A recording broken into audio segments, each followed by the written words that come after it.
आगे बढ़ते हुए बात कर लेते हैं एक और बड़ी खबर की। देहरादून में एक से एक बड़ी खबर सामने आ रही है, जहां पर राम मंदिर प्राण प्रतिष्ठा समारोह से पहले उत्तराखंड में सियासत एक बार फिर से शुरू हो चुकी है। उत्तराखंड में पक्ष विपक्ष में सियासत शुरू हो गई, जहां विपक्षी ने शंकराचार्य की सहभागिता पर सवाल उठाए हैं। देखिए, एक बार फिर से पक्ष विपक्ष में सियासत शुरू हो चुकी है उत्तराखंड में, जहां पर राम मंदिर प्राण प्रतिष्ठा को लेकर ये सियासत देखने को मिल रही है। सोनू हमारे साथ में जुड़े हुए। सोनू, पक्ष विपक्ष की ओर से अब उत्तराखंड में जो ये सियासत देखने को मिल रही है, उसकी ओर से अगर देखा जाए तो किस प्रकार की बयानबाजियां हो रही है, और साथ ही राम मंदिर प्राण प्रतिष्ठा को लेकर जिस प्रकार से अगर हम बात कर ली जाए कांग्रेस की, तो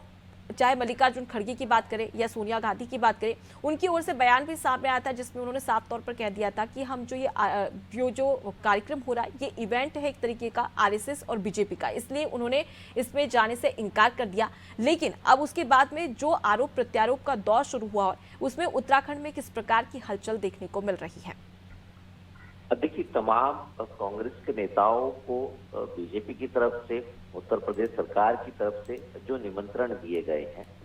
कांग्रेस के दिग्गज नेताओं को, उन्होंने इसको आरएसएस का एक इवेंट भी करार दिया है और साफ तौर पर जाने से इनकार भी कर दिया है। और इसी को लेकर के सियासत हो रही है। जो विपक्षी पार्टी के उत्तराखंड के नेता हैं, वो जो शंकराचार्य हैं, उनकी सहभागिता को लेकर के सवाल खड़े कर रहे हैं और इसमें जाने से इनकार कर रहे हैं। हालांकि कुछ उत्तराखंड कांग्रेस के ऐसे भी नेता हैं जिनसे हमारी फोन पर बातचीत हुई, उनका ये कहना है वो जाएंगे तो जरूर, लेकिन इस समारोह में शामिल नहीं होंगे, उसके बाद भगवान श्री राम जी के दर्शन करने के लिए जाएंगे। दूसरा, इसके अलावा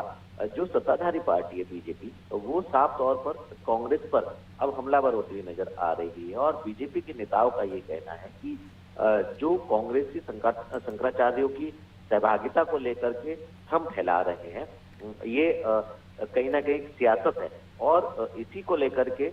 जो सत्ताधारी पार्टी के नेता यानी बीजेपी के जो नेता हैं, वो कांग्रेस पर हमलावर होते हुए नजर आ रहे हैं, जबकि